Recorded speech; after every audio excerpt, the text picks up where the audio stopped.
Hi, everyone. Welcome, and thank you so much for joining us today for the Thacher Gallery program, Ear Hustle in Conversation. Before we go anywhere, I want us to pause collectively for a land recognition. The University of San Francisco sits on the unceded homeland of the Ramaytush Ohlone people. We recognize and honor this rich cultural heritage that has survived colonization and genocide, and we value Ohlone artists, past, present, and future. Thank you all so much for being here with us today. We're grateful for your presence, your attention, your future questions, and of course, all of your insights. I'm Ina Arzumanova, and I am Assistant Professor of Media Studies here at USF.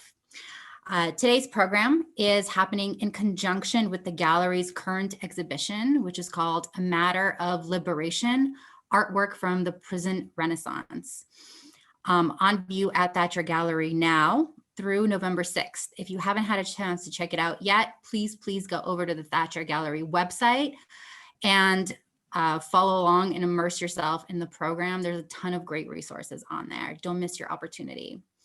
Our conversation today will be with the co-creators of the podcast Ear Hustle, Earlonne Woods, Nigel Poor, and Antwan Williams.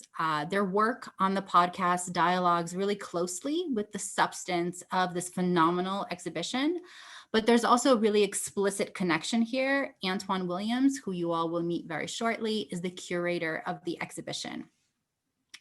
Before we dive into the conversation today, I want to thank the people who made today's program possible. Glory Simmons, the gallery director of Thacher, Nell Herbert, gallery manager, and Victoria Farlow, program assistant and today's tech queen. Thanks are also due to the Jesuit Foundation that is sponsoring this event. And of course, first and foremost, our guests, the co-founders of Ear Hustle, who I will be introducing in just a moment. A couple of logistical announcements before we get started. First, this event is being recorded and will be available on the gallery's YouTube channel shortly. So make sure to check that out if you miss anything. And more importantly, the chat and Q&A are now open. So please be sure to use the Q&A function to post your questions for the final segment of this program. We've had a ton of people registered for this event today, and so we're expecting a lot of questions. So please make sure to get yours in soon so that we see them in time. And now I'd like to introduce all of our guests, the co-founders of Ear Hustle, the podcast. So can I ask Antoine, Nigel, and Erlon to please turn on your videos? Hello. Oh, guys, that was fast. Hey, we do what we're told. Right? Almost like we practiced this the last half an hour. Thank you so much for being here. I want to start by telling our audience a little bit about these three artists, storytellers, and creators individually, and then say a few words about the podcast. So I'm going to start with Antoine. Antoine Williams is a multi-dimensional artist, _multidimensional. Whose talents include art, music, acting, dance, and writing. Since his release in October 2019, Antoine has committed himself to using his lived experience as a tool to deconstruct the school to prison pipeline. He's the sound producer for Ear Hustle, which he co-founded and continues to contribute to in a variety of ways, including music, which we'll talk about today, and illustrations. All of the illustrations that you guys see online with the podcast are Antoine's. He's also, importantly, as I said earlier, the curator for A Matter of Liberation. Next, we have Earlonne Woods, who is a producer, co-host, and co-creator of Ear Hustle. He started his work on the podcast while incarcerated at San Quentin Prison. After 21 years of incarceration, during which time he received his GED, attended college and vocational programs, Earlonne's sentence was commuted in November 2018. And today he's an activist involved in Repeal California's Three Strikes Coalition and working with the organization Choose One, which he founded. And our third guest is Nigel Poor. Nigel is a producer, co-host and co-creator of Ear Hustle. She got involved with San Quentin State Prison as a volunteer teacher for the Prison University Project. She's a visual artist who has toured and exhibited nationally and internationally, including here in the Bay. And she's also a professor of photography at Cal State Sacramento. Thank you guys so much for being here. I'll be saying that every 3 minutes from now until the end of our program. A few words about the podcast for folks who are just coming to it now. Ear Hustle, the podcast, began inside San Quentin State Prison, creating and producing stories that chronicle life inside the American prison system, as well as the experiences of returning citizens. They won Radiotopia's Podquest contest in 2016, and the first episode dropped in 2017. They are now in their 6th season and 48 episodes deep, believe it or not, into stories that range from discussing prison lockdowns, to music making, to aging in prison, love and desire, to suffering loss, including one incredibly moving episode that was super personal for one of the co-hosts, and to the difficulties around reintegration. Anybody who's been following Ear Hustle knows that these guys have done a ton of public speaking. They have been interviewed by everybody, and everyone has written about them, which is to say that lots of luminaries have had some very important things to say about the podcast. But I'm going to add a couple of words here, because for me, description of this particular podcast would be incomplete without an acknowledgement that this creative team is doing work that is offering us insurgent narratives that are designed to challenge and to undermine the discourses on imprisonment that continually inflict violence onto huge swaths of the population, that disenfranchise, and importantly, that ask us on the outside to participate in that violence by perpetuating those discourses. And so within that context, this particular podcast and the cultural work that is doing is critical, right? Because these guys are compiling what has elsewhere been called counter narratives and counter archives. And so I want to thank them very much for being here and for sharing that work with us today. Anybody who listens knows that these guys don't do the difficult work for the accolades.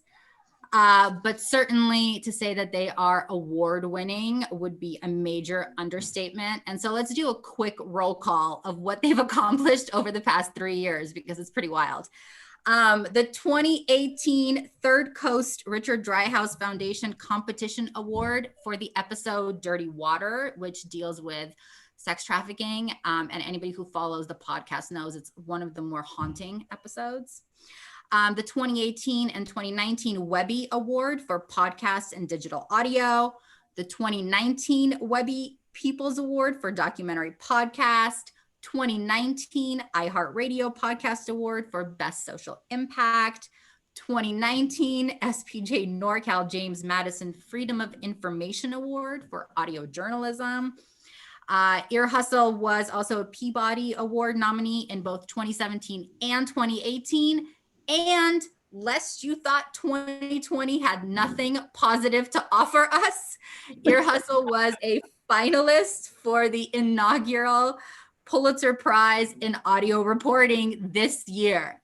So I wish we were all together now, not in an online environment, so we could clap for these guys. We are truly so honored for you guys to join us here today. Thank you so much for making the time for this. Thank you. Thanks for that introduction. That would make Yeah. I'm done here. That's it. That's all I got.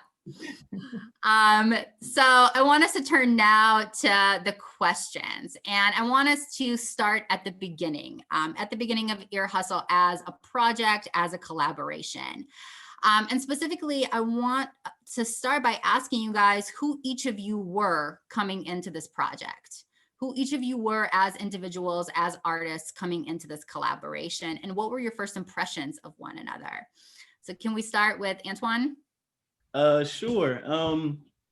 When we started this project and this journey that we are on now, we had all been working together for a few years. We had built an immense trust and respect for each other professionally and just personally.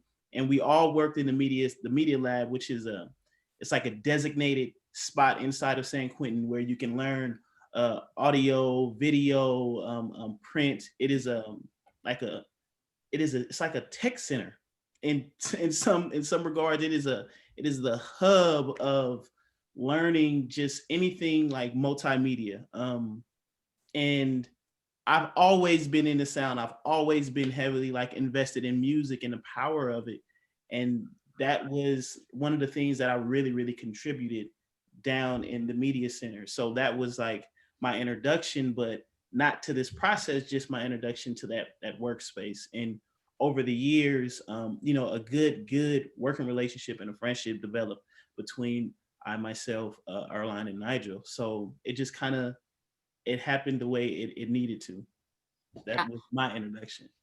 I remember hearing in the episode that was specifically dedicated to you that you were using the media lab to make beats, like regardless of the fact that they repeatedly asked you to stop doing that. Yeah, so so again, like when we got there, Earlonne and myself both arrived at San Quentin in 2011. And it was like a drastic flip of the population. So many people were coming in, and this was like almost an open space. And Earlonne knew somebody that already worked there, and they invited me, and I was actually brought in to do that. But my passion for music would not just let me not make music when I could. And at times it didn't get me in trouble, but it didn't fall in line with the ways in which the program was trying to operate to better itself. Like I wanted it to be better, but I had a passion and I had a desire. So there were times where they were like, look, man, this is not a music studio. You can't make music. I'm like, I hear that, but I'm gonna make this music. It was out of all love and respect, but that's how deep my desire was to like create music, to learn music, to just be a part of that space and still like follow what felt true to me. So it ruffled some feathers at times, but it's all love. Yeah. Thank you. Yeah. Erlon, what about you? Who were you coming into this collaboration? A person, let's see, with a life sentence, continuing to educate myself in some way, whether it was technology, whether it was trades or whatever the case was. And I always had like when it came like to film, when it came to storytelling, I always had like a love for it. So, me seeing that San Quentin itself had a film school when I was in a whole nother prison on the other side of California, it was my mission to get there, So my mission from the gate was to get to San Quentin, and where the film school was at was actually the media center. Even though they didn't have a film school no more, they still had the equipment. So, we were able to utilize that to learn skills, to do videos and audio and stuff. So, and when Nigel came over, it turned into, audio because that was the best way to do it. So I think, who was I? I think I was just a person that just wanted to do something outside of the norms in prison. The norms in prison trade be like auto mechanics, auto body, auto paint, so when you're in the environment and you can actually do film or videos or audios, that's where I want to be. So that's who I was. So you all met in the media lab. Antoine was there for the music and you were there for the film. And you all ended up making a podcast. That's how it goes. That's how it goes sometimes. Thank you, Erlon. Nigel, what about you? You had started there around 2011 as well, right? Yeah, I started at 2011 going in as a volunteer professor, teaching a history of photography class. And for me, talking about photography and learning about the history of photography is all about storytelling. And when a group of people look at photographs, I think what's really interesting is that it becomes a bridge for really interesting conversation about personal experience. So through that class, I did that for 3 semesters. I met a lot of men. I got really interested in life inside and about the experiences that got people to prison.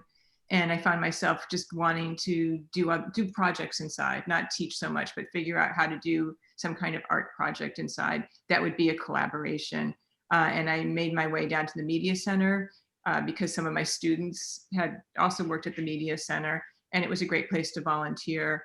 And I didn't know what was going to happen. I just knew I wanted to be there. I'd met a lot of interesting people. So I was just really open for whatever was going to come my way. I love to be in situations where situations that are new to me, right? Where I have to listen and really observe to understand what's happening.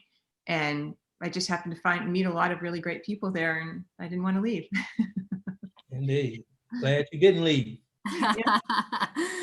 So you all 3 arrive around the same time. You're all in the media lab for, we know now, sort of a variety of different reasons, right? And so how did this project get off the ground? Like, how did the idea kind of congeal?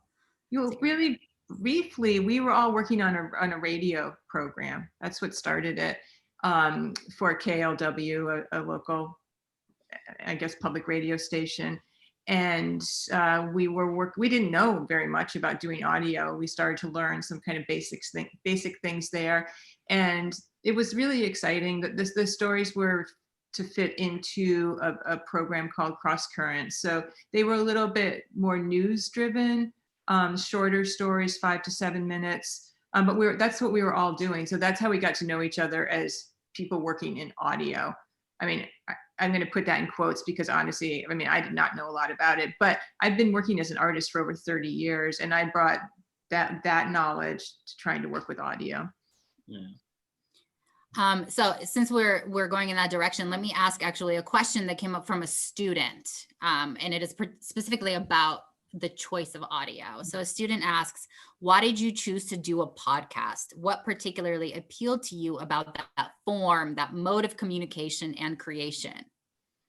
Well, that's like a long-winded answer, because again, like Earlonne had alluded to it, is when we started, getting audio out of the prison was a much easier process than doing video. And that got us to KLW. But Nigel, Earlonne, and myself, like, we are all artists in our own rights, and being kind of in like the journalist kind of realm is very restricting, right? Like, you can only fit so much in, and it has to kind of like really follow these strict guidelines. And so, then it became like not necessarily restricting, but it's like we could do more, we possess more. And Nigel came up with the idea of doing a podcast strictly for inside, just to be aired inside of the institution, and just telling stories about like the life that, you know, that guys are living, but still like giving updates, still kind of covering what is happening in the prison at the time, but doing it just with more freedom to kind of expand. And that's what really got us into it. This was a vision that Nigel had. I was completely like, I don't know, like I'm always for like, okay, whatever, like if I'll do it, you know, however I can help, like it's good. But you know, Nigel's seen this, and then again, this was a trust and a partnership that wasn't just established between us 3. Like, there were other guys that are still working in the media center to this very day, that like all pitched in. So it was a tight-knit community of people who were willing to just help. And as we started to get further and further into like building the podcast, we had, I think, maybe 2 episodes that was supposed to air inside of the institution, something like that. And then boom, Nigel came in with an opportunity. Yeah. And, yeah. And I think the thing why a podcast, it allows, I think, for telling longer stories, more complex stories. Every episode's almost like a little movie, and you can use sound in a very interesting way. It's storytelling. You're held to a different standard than journalists are held to. And I just thought it was a beautiful creative challenge. I could sense what we could do. And we were making up all of the rules there because we were starting a podcast from scratch. Nobody could tell us how to do it or what to do. I mean, obviously we got better and we learned a lot, but it was just a very exciting time with a lot of creative freedom, which I think maybe people would think in prison, how is there creative freedom? But there's a lot of creative freedom in prison if you're smart to figure out your road. And that's what the three of us did together. What I'm hearing from you guys is this distinction that I heard you make in one of the episodes, but didn't really like flesh out, between a journalist and a journeyist. Ha! That's Flesh it out. I can't see we didn't flesh it out. Whoa. Let's flesh it out, man. Look, all right, we can flesh it out now. Oh, okay. So we were actually getting ready to be interviewed, and I think this might have been like a day or two before that we were getting interviewed, and we were all talking, and it just kind of came up in conversation. And I'm like, we're not journalists, we're journeyists. Like we want to take people through like life in here. Like there's a difference. And it's, again, when Nigel first said that it is longer form storytelling, like that clicked for me. That really, really clicked for me. And it showed me again, like, possibilities. Like we can use voices as a way to captivate people, and not just captivate them, but to convince them that the narrative that they've heard about incarcerated people is incorrect. So by doing journeyist work, we told facts, but we did it in a way that wasn't sculpted or scripted to make you arrive at the place that we wanted you to. We just took people on the road that people have been living for so long. So that's kind of what makes, that's what makes us journeyist and not journalist. And that was like a quick witty thing that was kind of creative, spur moment, but it stuck, and it stuck with us. Yeah. It's harnessing that creative freedom that Nigel was talking about, Yeah, absolutely. right? And like bending it to whatever you need it to be for that particular story. Yeah. I want to pick up on something one of you said a little earlier about the fact that the podcast was originally intended to be like closed circuit.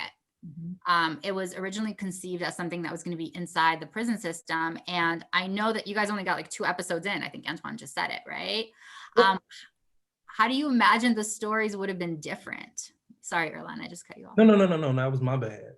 I think doing the podcast inside, we were trying to put our episodes together, and when Nigel came in with the Podquest competition, and the administration trusted us that we could actually do it. I think we were more like, okay, now we got an opportunity, to do this podcast. And when we entered that contest, Nigel, were we looking forward to winning, or? So this podcast we entered, it had 1,536 other contestants in 53 different countries. And when we got in there, we was like, okay, well, we're gonna put our best foot forward. We put our application in, and we got picked. What was we in the top 10?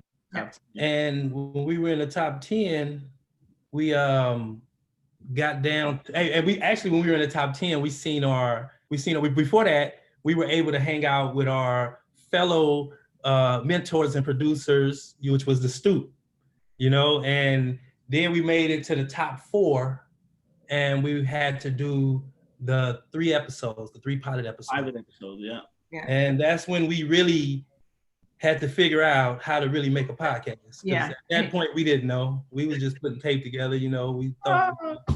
So when it got to that, the question if we would have been different if it was inside or outside, we can't ever really answer that for sure, but I'm not sure it would have been that different, because before we even thought about the Podquest, the idea was to tell the everyday stories inside that people would recognize themselves in.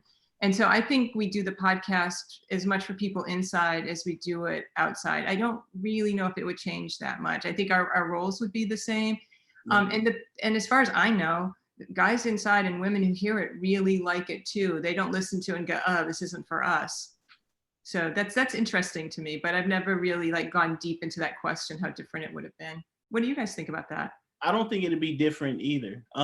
Even when we just started the radio program, Nigel, remember running in prison? Like I was the engineer, and Nigel was actually interviewing my bunkie at the time, Larry. Like he was an avid runner. Yeah. So it was this long just conversation in an interview about like, what do you get out of running in a circle? Yeah. In prison. And then we touched on education, and it's just like the exact same stories that have been played. Like that's the kind of stuff that was already being created. Just kind of like thinking back to those moments where we didn't have no like conception of like this should be a podcast, but Nigel had a drive to tell the stories of people that are not heard, right? And then it is crazy because she wanted people that haven't been heard to ultimately be heard by other people who don't feel heard. Like her biggest dream at the time was for it to get played in all the institutions in California. Yeah. That's what she wanted. She was like, I wanted all of this to be played in all the prisons. Like everybody should hear this. Right? We weren't thinking about getting on the other side of the wall, but when that opportunity came, I mean, like it was divine. It was purpose. And I've never seen Nigel so nervous. I've never seen Nigel so. It's a lot to go in and out of a prison. It's a lot. It's a lot that you have to do. It's not a short walk. And Nigel was ready to get up and leave every 5 to 10 minutes to go find out if we won or not when we was in the top 4. Yes. So this was something that I know I didn't expect, but I am very, very appreciative and grateful for being like a part of it from the start. Yeah, I mean, winning that Podquest contest and launching Ear Hustle changed all of our lives in like the most amazing way. And I'm not gonna say we didn't work for it, but it's just wild. I mean, we came together almost like in a divine way. Like we found each other in this very strange world where we could make this podcast that was going to connect with millions of people. If you read it in a book, you might say it was corny. Like that's just not going to happen. But yeah, it's an amazing thing, and I think it shows you what you can do when you really do something from your heart for the right reasons. None of us did this because we're like, oh, we're going to make a podcast that's going to be successful. That wasn't the drive. The drive was to do good and interesting work that would challenge us and people who listen to it. You guys talking about your partnership and coming together in this like divine collaborative way reminds me of a couple of days ago when we had a planning meeting, and we had this really funny moment when I asked you guys what happened when you all first met and whether you had any concerns about like institutional power differentials and like any endemic power differences and how you might navigate that. And you all just started laughing. Yeah. Like in this beautifully unscripted, but really synchronized way, just like laughing your asses off. And it was like such a beautiful moment that spoke so much about your partnership, right? And how you all prioritize work. And I'm just wondering, like, can you talk a little bit about that laughter a little bit? Like, what was it about that was so funny to you all? For me, it was really funny because like I trust Nigel and I trust Earlonne. I trust their vision, even if it's something that I don't see. Mm-hmm. I trust it. And like our history, again, like keep in mind, I paroled in 2019, Earlonne the year before. So we have been working together for at the very least 5 years. 5 years. A lot of people haven't even been in a relationship for 5 years. We've been working together for 5 years, and there was like a lot of changes because the dynamics of prison, they mirror a lot of the dynamics in other workspaces, but the traumas are like blown out of proportion. So when you think about power struggles, I never felt that with Nigel or Earlonne. And I'll tell you flat out, like I've been fired like 5 times, not from Ear Hustle and not from working with these two, but in the media center. Like, your services are no longer needed down here. Like, I've been fired, and Earlonne has always been the one to be like, bruh, come back, just come, right? Like, so I can, regardless of if there was any kind of struggle, or if Nigel ever said, like, I need to use this computer, we need to do this, like, it was never like a personal shot. I didn't feel like she was doing it because she had the right to, or the privilege, or the control. It was like, no, she needs to do something, and she's being open about it. So it's just funny for me, I laugh because of all of the power struggles and the kind of dynamics that I experienced, not just in the media center, but in prison in general. It was something that I never experienced with these two. So it's like, not here. I didn't feel it. And I am like overjoyed that I didn't have to have that experience neither. Why did you laugh, Earlonne? Huh? Why did you laugh when she brought it up? Oh, I don't know. Sorry about that. I'm over here in the chats. My bad. Yeah, I tried the chats are. This is exactly what we talked about. Not we did. My bad. I apologize. It was just like blinking at me, like, no. I think I laugh because, you know, one thing about the media center is it was like a job in society. Like, people really upheld that standard, you know. And you have Nigel was professional on all levels, you know. So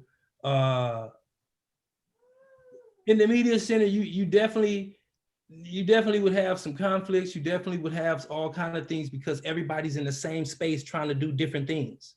So, and everybody thing is important to them, you know. So I think we were able to shake it, but that I was just laughing, especially when Banks said he was fired like a gang of times, and I used to be like, bruh, you can't let nobody fire you, bruh. Like, come on, bro. Like, can't nobody hold you back from this, you know? Stay getting fired. And that, in the media lab, you know, there's some difficult personalities down there, and we had all been down there long enough to observe everyone that worked down there. And we pulled away from that and created our own group. So we came together knowing that we respected each other. And I think, you know, a lot of people assume because these two guys were incarcerated and I wasn't, that there was this dynamic, unpleasant potential dynamic. And one of the reasons I laugh is because that's the assumption people have. But we worked together like regular colleagues, and it just, you know, it didn't, I don't think it was part of it. It wasn't part of it. We tried to treat each other with respect and transparency, and we were lucky to find each other. I don't think not every group can do this. I mean, that was proved in there. Not every group can do this. I like to think that Erlon and Antoine trust me as much as I trust them. Like, we all had to assume everyone was doing what they said they were going to do, because when I left, they couldn't contact me and I couldn't contact them. So we had to assume that everybody was here stepping up, and we always stepped up. So that made a big difference. Yeah. Nigel, I think what you said in that moment, which was so poignant, you said, we did this to get away from power structures. Yeah. Right? Yeah. Volumes about this partnership that the three of you have, right? Yeah. Yeah. You all started talking about the process a little bit already. And I remember when we had this planning conversation, Antoine said that he wants to make sure that the thing that doesn't fall through the cracks here is just the amount of labor that went into all of this, the kind of swell of work and the amount of people who had their hand in this and who had to have buy-in, right, in some ways, and who were involved. And we have lots of students listening in right now, and lots of students who are thinking about media making as potential activism, and media making for storytelling, for social justice. And so I want to turn our conversation a little bit more towards the logistics. Mm-hmm. And I'm wondering if you guys can talk a little bit about like what was required to get this thing off the ground. Like what were the logistics here? How many people were involved from the beginning? What were some of the obstacles? How did this go down? Well, let me just say this, and then Antoine jump in. When I talked to Erlon about doing a podcast, sorry, Erlon, I always have to quote this. He's like, oh man, this shit's easy. You just turn on a mic and talk. And what we all learned very quickly was this shit is not easy. And it is a lot of writing and edits and, it's hard work. So I just want to preface it by that all of us did not understand how hard this would be. And we learned that along the way through our own work ethic and through other people coming in and helping us. And Antoine, I think that's what you wanted to talk about.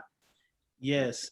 Like where we are now, we are in a good place. We're like a well-oiled machine, right? Everybody have designated places and stories they get passed and they go to each individual person for specific reasons. At the beginning, there was none of that. Right? It used to be Earlonne, Nigel, and myself in front of a whiteboard, and we would write out story arc, the structure, characters. Like we were all as invested in every aspect of the podcast.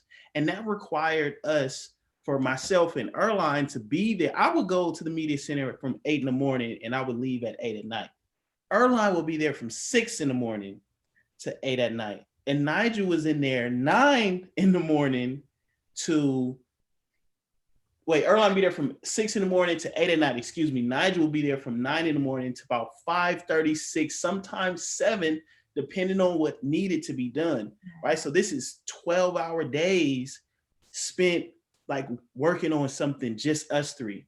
And then again, with the connections that Nigel had and just people kind of hearing what we were doing, we Pat Mesiti-Miller came in from Snap Judgment, Glenn Washington came in from Snap Judgment, and they started to just impart wisdom upon us, right? What is going to be needed? How do we think about stories?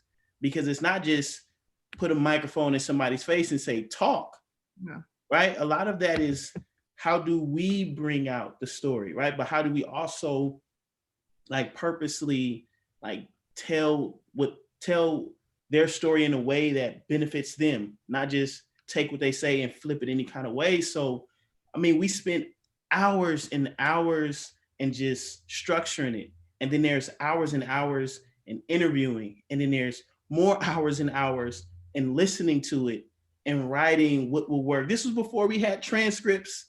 We were able to, get it printed and all of that. We were actually just listening and writing down what's interesting, what would work, and trying to piece together a coherent story, because in dialogue between individuals, we have the capacity to jump and to skip time and location and space. And in the moment, everything flows right. But when it's recorded and you listen back to it, it isn't as smooth, right? It doesn't translate.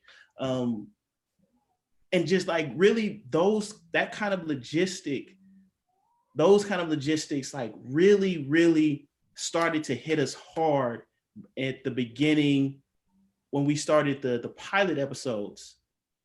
Nigel was working on Roach's story, which was going to be called Pets, and it ended up being something else. I was working on Sally's, and Earlonne was working on Misguided Loyalty. So we were all working on separate stories at once, almost in completion. And then as it got further along, Nigel and Earlonne just figured it. It just clicked. They started to really, really get how to structure it, how to edit it, how to put it in blocks and in places. And then it started to be passed to me. So the roles shifted as we developed, and as our partnership and our teamwork got a lot finer, we started to get into our designated spots. But that's just some of it. That's not even learning Pro Tools. That's not figuring out time schedules on the computers, because again, we didn't own the computers. A lot of men down there worked there, and their projects was just as important to them as Ear Hustle was to us. So it's a lot, and it required the input of a lot of very, very talented and dedicated people to come in and teach us and like just help us progress. Yeah. I just want to say it hasn't got easier. It hasn't gotten easier at all. It's still hard. It's, you know, it's still the same from the beginning. Like maybe some little things, you know, technical things, but for the most case, I think it's still, I thought it would be easy to just talk to people, but then when you got 6 hours of tape that you need to make 20 minutes, you know, that is still in that. So I think that part is still, and that's why I love editors. Yeah, but that's what, I mean, it comes down to any good work is hard. And I think the goal is to make the final piece look effortless. Like you don't want someone to look at a painting, listen to a podcast, hear a piece of music and think about, oh, that must have been so hard to do. You want them to listen to it and just be beguiled and drawn in by the story, whether it's a visual story or oral story. And so, I mean, we work endlessly. I mean, we're in contact all the time. We work 7 days a week. I can't count all the hours I work. But the thing is, I mean, we all love it. And so it's part of our life. I don't even call it work. I mean, it's what I do. I'm not going to speak for them, but that's how I feel about it. Like, I don't mind getting up at 5 or staying up to midnight because I'm working on a script or whatever it is. But to do any quality work, there's no easy route. Then I don't think it's quality work. And you were asking about students, and especially students who are interested in activism. For my advice to people is, it is about the story, and that's what grabs people's hearts, and that's what changes people's mind. So no matter what the topic is, you have to find the story that's going to be like a magnet to get people to listen to the issue that you really care about. If you just talk about the issue and there aren't characters and story arcs to grab onto, I think people lose interest pretty quickly. So there's something about storytelling that allows people to become part of the questions that you're asking, and then they want to be part of the answer. So storytelling, you started talking a little bit about the structure of the story, and all three of you have just touched on that, right? About what it means to like mold the story and shape the story. And Antoine just said something interesting that I'm wondering if you guys can talk a little bit about, that it was really important to you guys to not just take the person's story and make it into whatever you needed it to be as authors, but it was important to take the story and make it into what the subjects needed it to be. Yeah. Which is like a really political move on your part. It's kind of a politics of care, right? Yeah, I'm wondering if you guys can talk a little bit more about that and how that works for you. I think that started for me. It was, again, like it's so much like kind of comes from like these small moments where Nigel like imparts something or she'll say something. And Nigel has always been fascinated by the things that gets overlooked. And I remember when I had pitched Sellies, but I pitched it as like brotherly love because they're brothers, right? And like there was always like not necessarily a feud, but it's a dynamic between Eddie and Emil. And Nigel was like, but this, and it's always like something very small that sticks with her. And she was like, I think people would be interested in that. Like, I think that would be like something that it would make me want to keep listening. And then as we progressed, it kind of became a fundamental part of our interviews, right? It's like, what can we draw out of this interview or out of this story that will parallel life outside in a way that combats the narrative of prisons are just everybody like, and I'm hard and we fighting and it's riots, and it combats all of that. So when you hear a story just about roommates, not cellies, not bunkies, not brotherly love, just roommates, it's something that we all can relate to. And in telling the story as it really is, not trying to sculpt it so it's sensationalized, so it tugs at this evocative emotion that comes from like prison riots and Orange is the New Black and The Wire and ahs, right? That all of that stuff kind of generates. When it's not that, you get something that people are really familiar with. And then it's like, I can relate to that. I've never been in prison. I've never been in trouble. You know, I'm not a male. Like, I don't live in California, yet somehow I relate to this story. And like, though having Nigel's voice in my head, right, and always a part of like sculpting the stories has helped us tell stories for what they are, outside of what I may think should be sensationalized, or what I may have initial feelings of like, man, we could bump this up. This can be like a real heightened story or a heightened moment. It's like, for her, it wasn't interesting because she is somebody that she worked inside, but she still lived outside. She was an outmate. An outmate, yes, as their outmate. I think one of our biggest thing was like to bring people inside. That was like our tagline, bring people inside. But the mission was always to let individuals tell their own stories. You know what I'm saying? And the only thing we do is escort those stories through, you know? I don't say most, some media forms come into prison and they get a story and they tell it the way they want to tell it, or they put their twist on it, or however. And then you might even have a person that told the story now mad because it's been twisted up and that's not what they actually meant. You had that. So our mission was just to basically just, you know, allow people to tell their own stories. And, you know. Yeah, and there's something really powerful about listening. I think sometimes people think if you're a listener, you're a passive person, but it's a very powerful thing to sit and compassionately and intently listen to somebody, because if you pay attention, people tell you the most amazing things and they express what is really happening inside of them. If they can trust you and they can see in your body language and your facial expression, the way you talk to them, that you are there for them, you are helping them birth something from inside that people have never asked them about. Astonishing things happen. And that's what we always try to capture in the stories. And when we talk to people, we very intentionally create not just a safe place, but a creative space where people want to delve into expressing themselves in a really fully fleshed out way. And when it happens, you feel it. Like when that interview is working, it is really a gift that someone's giving you, and you realize, boy, the power to listen is like almost a superpower. More people should have it. If we lived in a country where more people listened, things might be very different in 2020. That part. And if it's not good, you know, real soon. You just like. Yeah. You guys keep circling around this notion of trust, right? The trust between the three of you, trust between you guys and the folks you're interviewing, right? Trust inside the media lab even. And it's a really important component of this, it seems like, just from the outside looking in, right, onto the creative work you guys are doing, because there's been so much written about how subversive your storytelling is, right? And you've talked a little bit about that already. The fact that you guys are kind of giving space and voice to people who are building lives, right, inside of and despite networks of domination, right? Despite the weapons of domination that are being kind of unleashed onto them.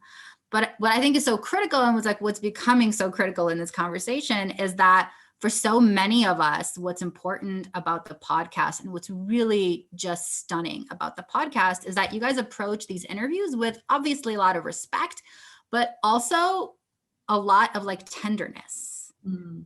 And a really sort of graceful sense of responsibility towards the people that you guys are interviewing, a kind of intellectual grace. And I'm wondering if you guys could each talk a little bit about how it is that you build that kind of trust with the folks that you're interviewing. Like, how do you find them?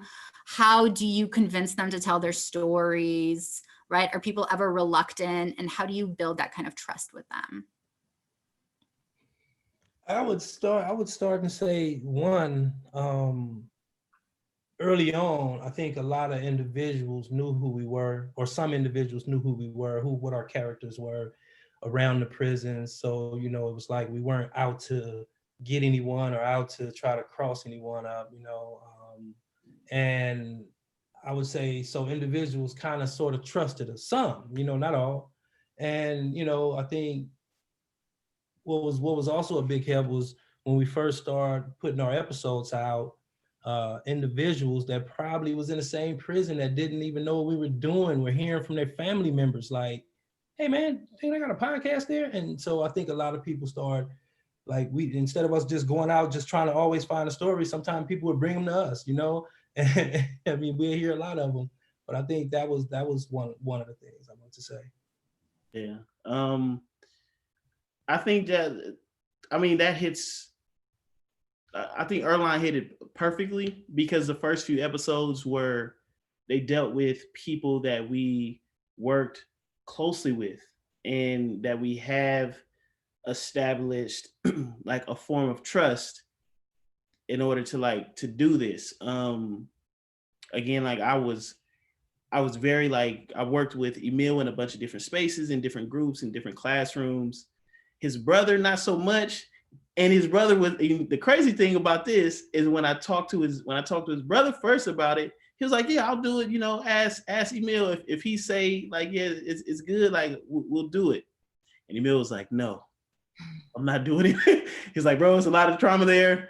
I'm not gonna like, you know, and I'm like, come on, man. Like, look, like, bro, I'm not gonna do you bad or nothing, but having that trust. And I had a relationship with Roach, but Roach became very fond of Nigel because Nigel just has a way of listening to people that makes people feel validated, that makes their points feel validated. And in prison, you don't get that kind of validation, right? Like when you telling your truths, a lot of times is people are skeptical about it because of either their past experiences of people lying to them or trying to play them or whatever the case may be. And Nigel just had a way of listening to the guys in there that made them feel like this person is actually listening to what it is that I'm saying. So when they got in front of her, everything came out. All kinds of stuff came out. Stuff that would have never came out in any other context, especially inside of a prison, but like just making people feel, for one, safe enough to be who they are outside of the environment that has been created. Like prisons make people wear masks, and those masks, when you've been wearing it for so long, I don't give a damn who you are. Some people just will never take it off. Yeah. But Nigel has like mastered a way of showing up for people, and it rubbed off on Earlonne. And then whenever I was like, had to ask questions, I could do the same thing. I could take a trick out of my Nigel book and boom, you know what I'm saying? Like, and it's not even a trick. It's just listen. I really look at them in their eyes when they speak and don't judge neither. Like Nigel, I can't put it into words. Like it's something that you have to see how invested Nigel becomes in the person that she's talking to. So that is what has established a trust that has like made people just be transparent. I think also, I mean, not everyone said yes to us right away. We sometimes had to go back multiple times to get people to talk to us.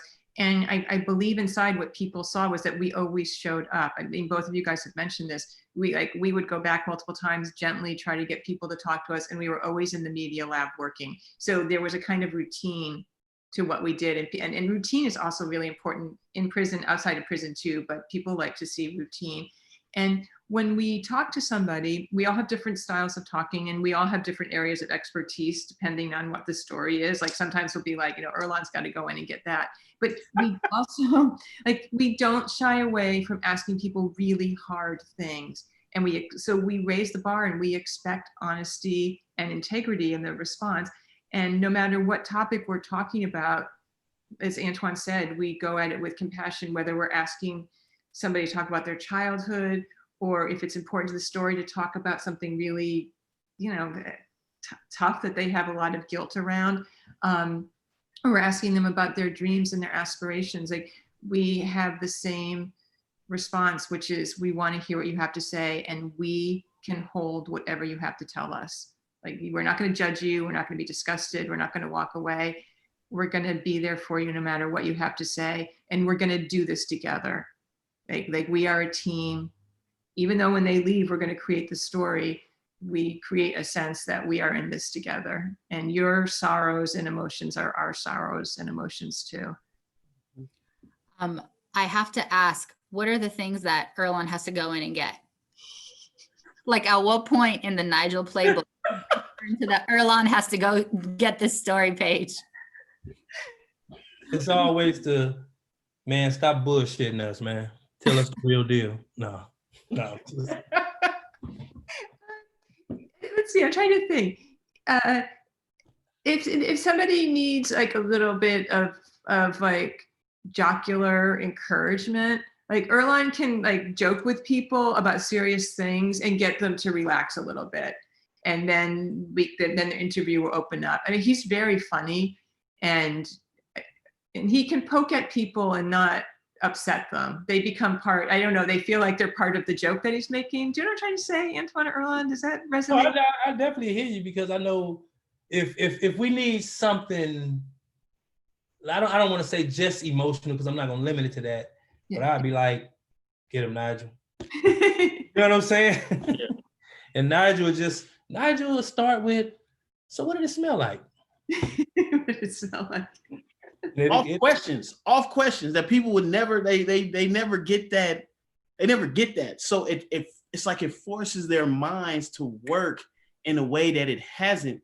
And it can be interesting for them. And now it's like they lean forward and they get more into the conversation with Nigel. It's like, well, now that you say that, it smelled like lavender, right? And then there's like this whole thing's open, and Nigel is like, as an artist, like that just fuels her. So she like expands, and then it's just like, boom, next thing you know, people feel really good, and they don't feel like you're in a prison having a conversation about some hard-hitting topics, right? Like and I crown Nigel the queen of the follow-up question.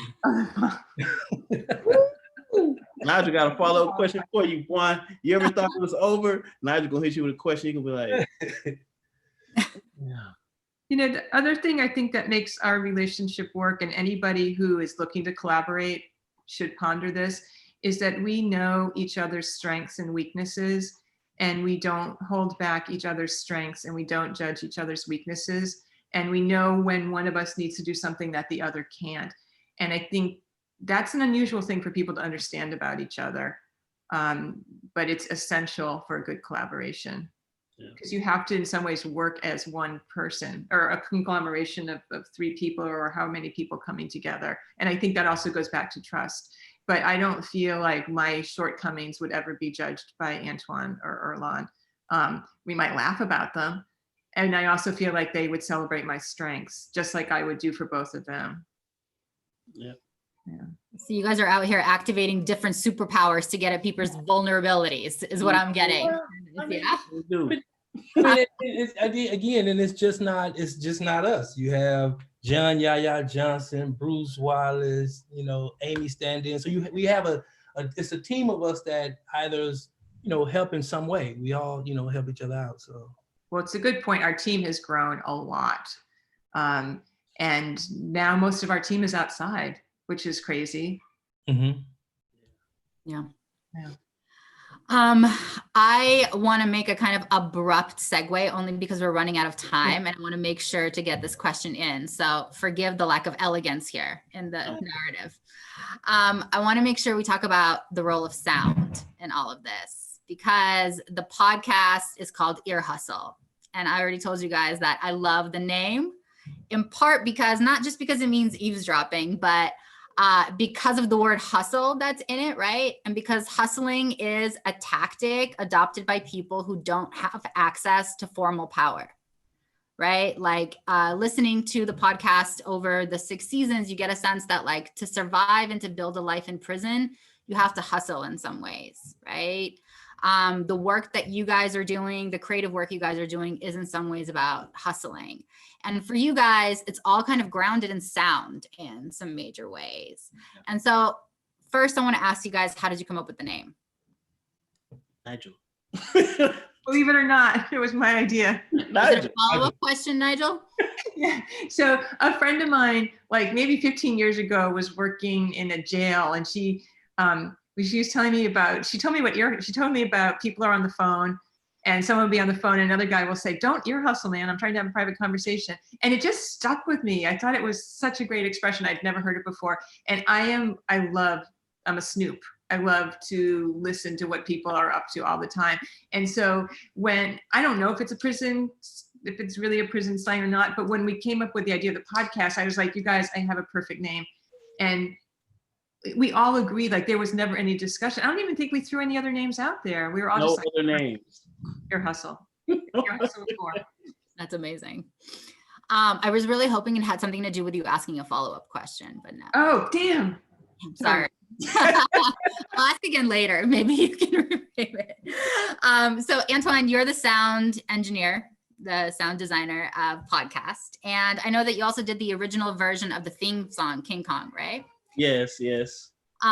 So we wanted to ask you to talk about sound as a character, which is something all three of you have mentioned in many other interviews before. And we asked you to pull an audio sample to get you talking about it, and you generously indulged us. And so Nell, can you start our audio sample now, please? It's a minute long, folks, so lean into it.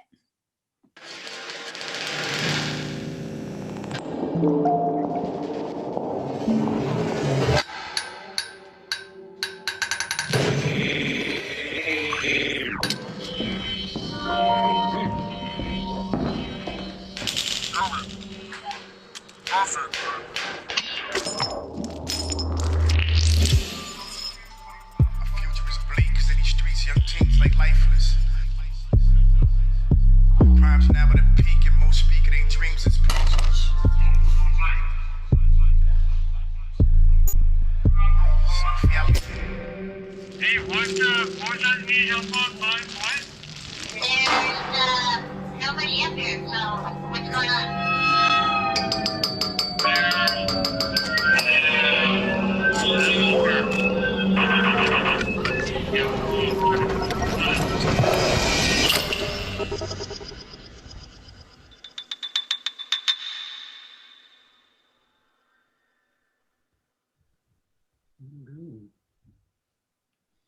Thank you. So Antoine, why'd you pull the sample?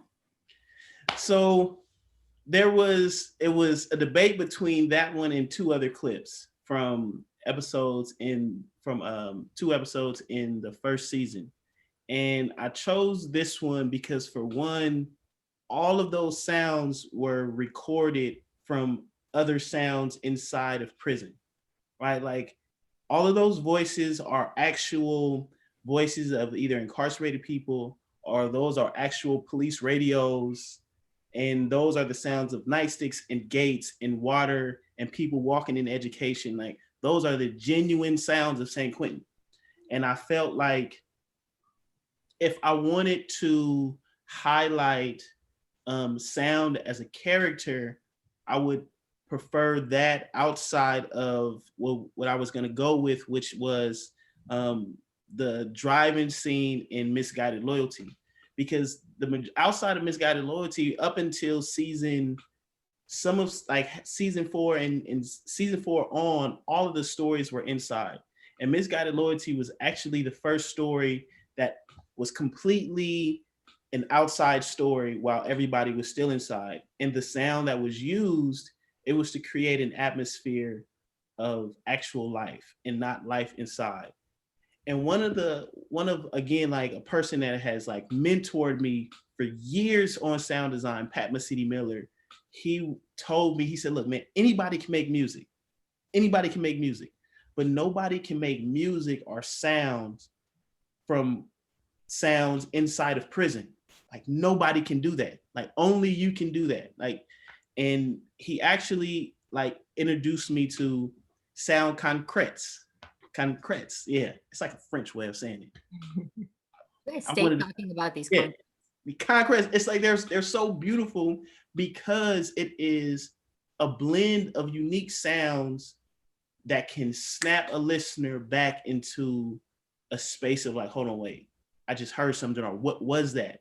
It just creates a question. And when we think about prison, and for the majority of listeners, they're people that have never really experience prison. So the actual sound of the yard, the actual sound of like, and not the cliche sound of like a cell door slamming or an alarm, but the sound of somebody rapping or humming or singing or just rolling a pin across a gate as they walk casually either to their housing units or to education. That's the stuff that people don't hear, right? People opening up letters, the sound of people eating, the sounds of like people really enjoying a basketball game or playing dominoes. Like those sounds are important because it creates texture that gets overlooked. And my way of understanding it is like this. When you look at the news, if somebody's going live, Channel 5, and there's something happening, yes, the focus is on the person that's speaking, but music and sound design is like that car that passes. It's that tree that is like lightly blowing. It's the color of the sun as it's setting, right? It's all of the details that creates a more realistic effect to what you're visualizing. So sound plays an important role because again, it gives life to something that can't speak for itself. Time can't speak for itself. People can speak about the time that they've served, but time can't speak, right? Like those cells can't speak, but the sound of beating on a bunk can. Like that has a way of like just aiding in a story that makes a person feel like I was really there. Or it can be sculpted in a way that creates a universe that in any other sense would have no way of existing. So again, I went with that piece because again, that minute long collage of sounds is everything that was recorded off of a handheld recorder, a Tascam inside of prison. All of those sounds, none of that was like downloaded. You can't find it anywhere because it exists inside of San Quentin only. And like that's the importance that I believe sound plays in our stories. So what I'm hearing you say are these concretes for you were an opportunity to do sounds of like dignity and the intimacy of these lives lived, right? Like the kind of dimensions that don't usually get covered in all the spectacle around. Yeah, because when I think about San Quentin, I think about the sounds that I would hear all the time, but they fell dull on my ear because I've been there for so long. And again, it might just be like people playing handball and all you hear is a faint sound of a handball hitting off of, a brick wall, or for somebody slamming noodles on the ground in order to make a meal, right? Like these are the things that I would hear, but I didn't realize like those were sounds of prison until you don't hear it anymore. And then you realize like, oh, this was like all of this really had significance. And again, what we want people to take away from our stories is that life continues inside of prison, right? Like people are really, really living in it. And sometimes just the sounds of a dorm room, the sounds of a building, the sound of people walking can remind you of that. And or it's just times you don't need to hear anything, right? Like again, a sound is a character, so it isn't to be used all the way through. Sometimes this is just much better for the story, for voices to live on their own. But that is exactly what I would love for sound to continue to do. Yeah, so actually what you're saying really reminds me of the work that you did for the exhibition, A Matter of Liberation, right? That like there's all of this information about lived experience that is available, but needs to be like lifted and excavated, right? And researched and made visible and made audible in important ways, right? And so that the practices of liberation are in part about that. It's something that you've talked about, specifically with regard to your piece 14, about George Stinney and Matter of Liberation. Thanks for that. I want our last question to actually be a large question about politics and about this notion of liberation, in part because we're here because of the exhibit. And I want to marry it actually to a question that a student asked. So I'm hoping you guys can kind of answer a two-parter as we finish up. I'm cheating a little bit here. So the student asked, what is the most important issue that you want to talk about if you had to focus on one issue?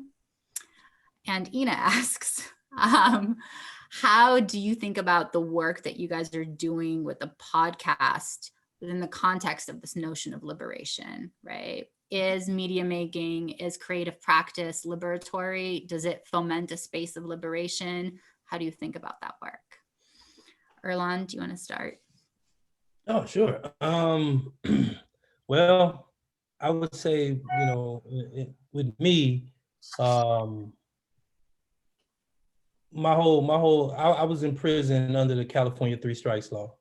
And the only reason I'm in society today is because Governor Brown commuted my 31-year to life sentence. And there's a lot of individuals like me and Antoine, or a lot of my partners that's getting out there successful, that are just sitting in prison, just there, based on some law saying, hey, we're gonna give you extra sentence based on you've been to prison before. So one of my missions is always to try to end laws like that and repeal the 3 Strikes Law.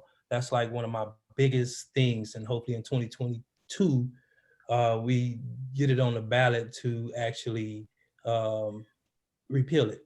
So that's one of the things that, I was fortunate enough to get out of prison, and I got out of prison, I like to say, through the podcast. The podcast really touched a lot of people. It humanized a lot of people.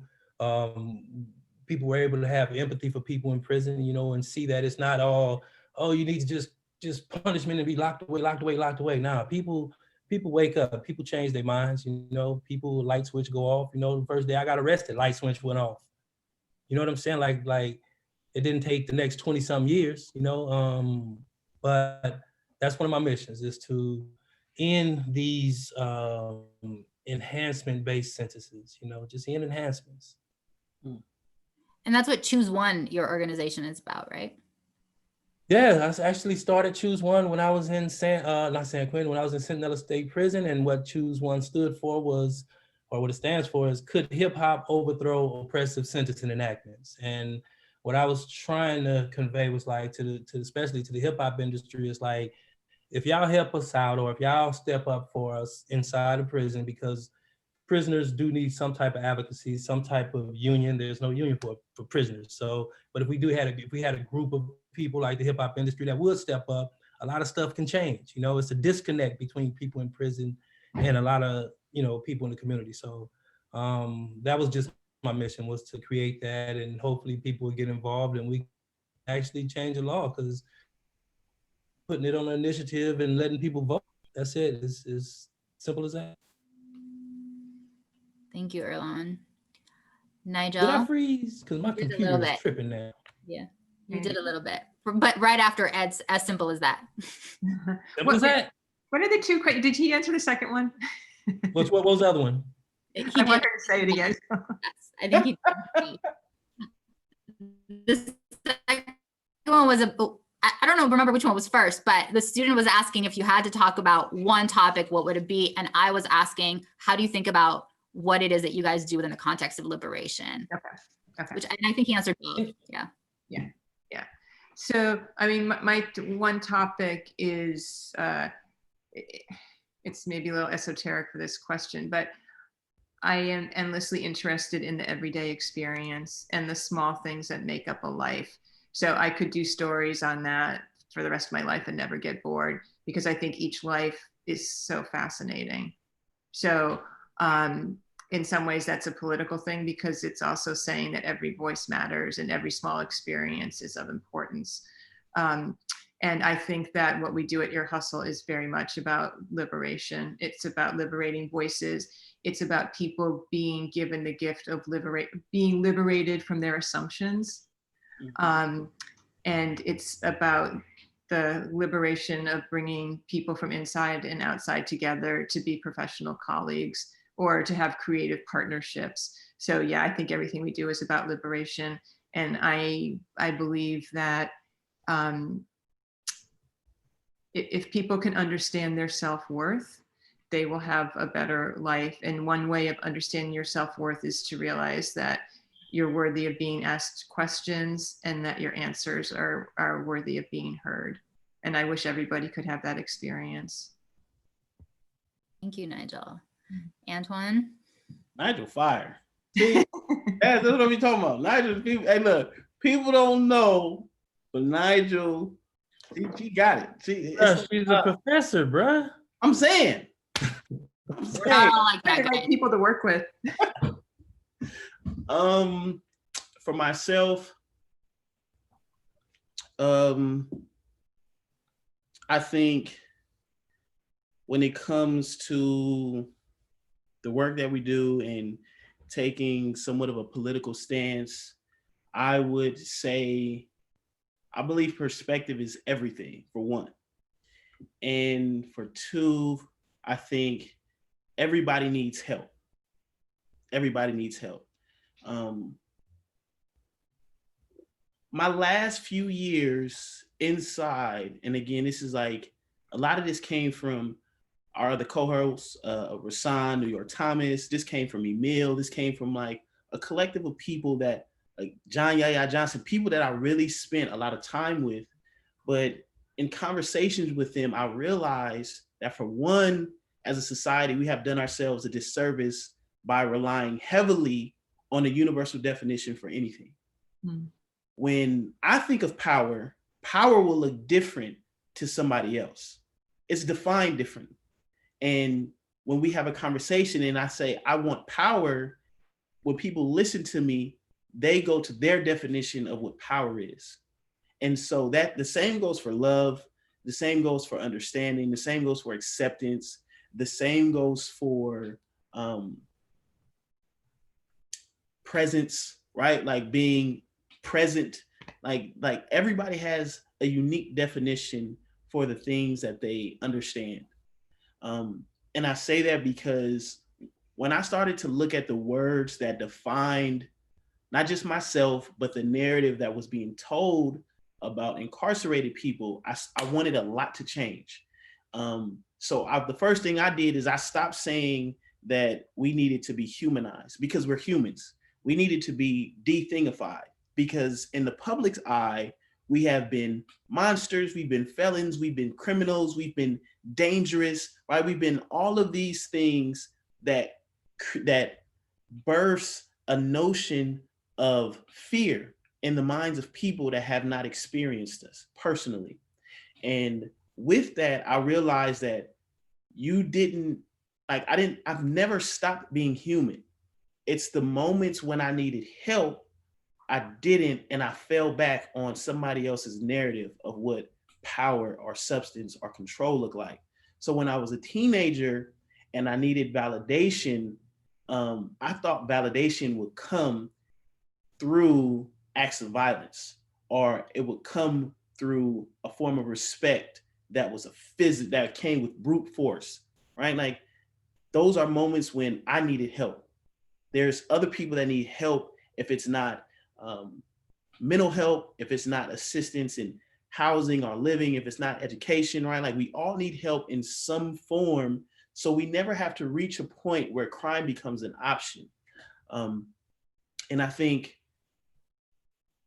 once I realized that, for one, I've always been a human. I've never been a prisoner. I've never been an inmate. Once I realized like I didn't have to be belittled or take the belittlement that came with those definitions, I started to change and evolve in a way that allowed me to grow and trust Nigel. It allowed me to trust Earlonne when Earlonne would say like, bro, just do this. It wasn't a power trip. It wasn't anything like that.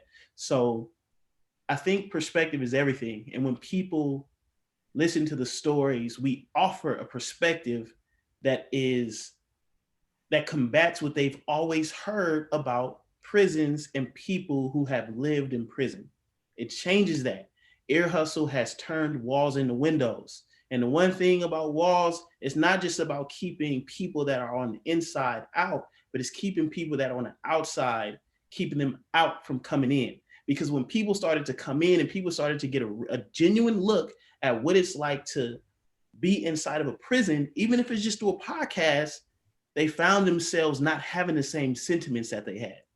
And when you get people that are in like great places of government to reach out to us to say, thank you for the work that you've done, it is proof that we have changed the narrative and that we have shifted their perspective, even if it's just a little, right? Like, I'm not saying that things need to change drastically, but I feel like if we all believe that there is another way of looking at it, we won't think that everybody needs, that people need the death penalty. We won't think that people need life without the possibility of parole, or we won't think that people need to come back, come see me in 5 years because you got a write-up for being on one side of the line when you were supposed to be on the other. When we could look at things differently, we can see like not just the flaws in like ourselves, but we see the flaws in the way society has conditioned us to think. So that is what is really, really like big for me. That is what I'm really, really passionate about. And I feel like once we start doing that, we liberate ourselves in ways that we didn't even realize we were confined. We didn't even realize we were bound.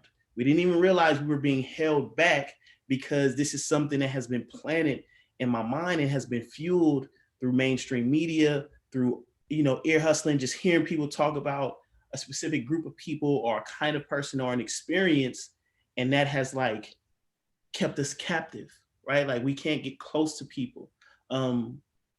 So that is, I feel like that is what can help liberate not just the people that are inside, but liberate a lot of people who have never been physically incarcerated. So power, love, validation, perspective. Mhm. What a gorgeous snapshot of this entire conversation. Thank you for that, Antoine.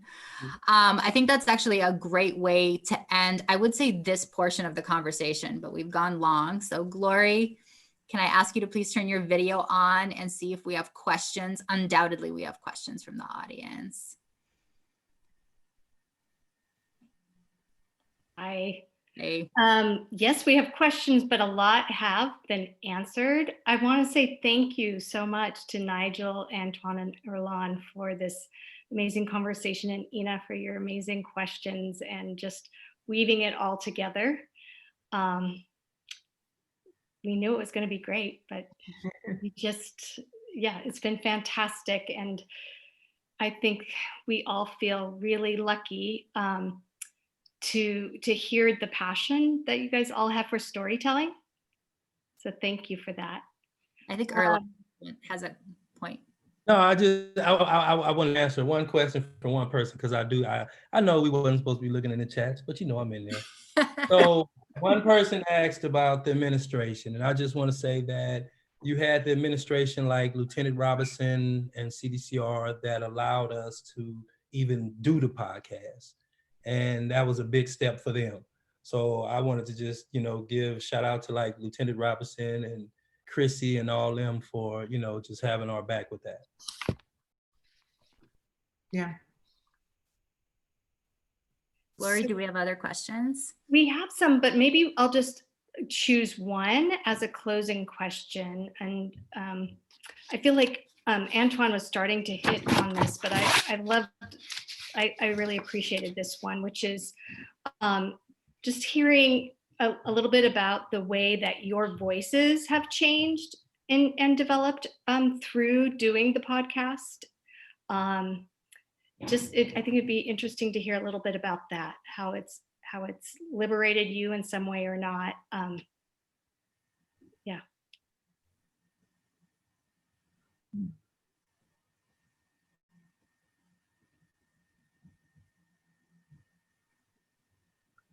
What I will say is, in doing the podcast, again, we started this years ago.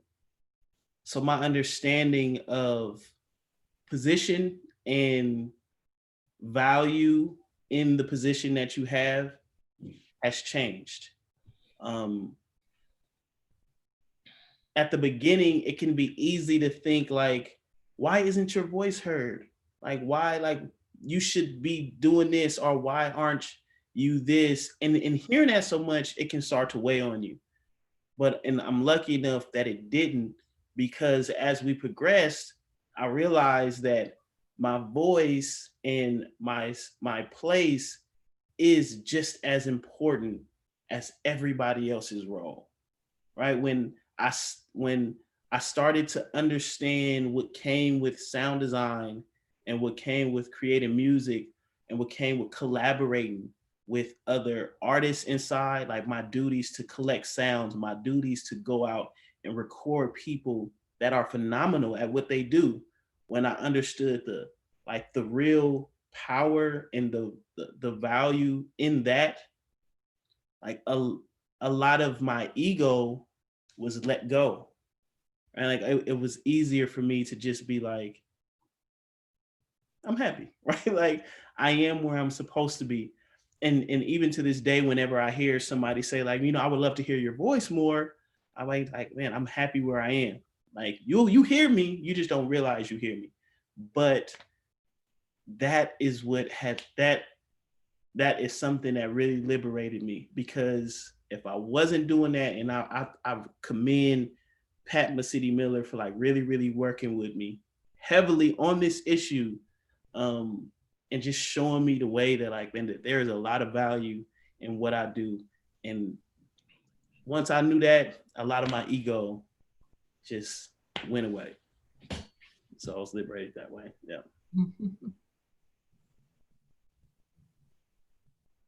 Glory, any other questions? Sure, maybe we'll do one more. I feel like we should probably wrap after this one. I guess just thinking about the moment we're in, pre-election, still in a pandemic, do you want to talk a little bit about how that has changed what you guys are working on a little bit, and your strategies, and if there's any just stories that you feel like are more important to tell at this moment?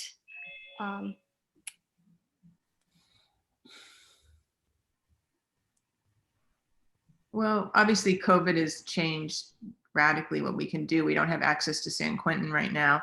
The last time I was in there was March 11th, right before the lockdown. And well, that's not true. I've gone in a couple times, but we don't see our colleagues inside. And that's really difficult. Every once in a while we get on the phone with Rasan, but so we've had to do what we always do, which is to embrace the workaround and figure out how to push our creativity so that we can keep working.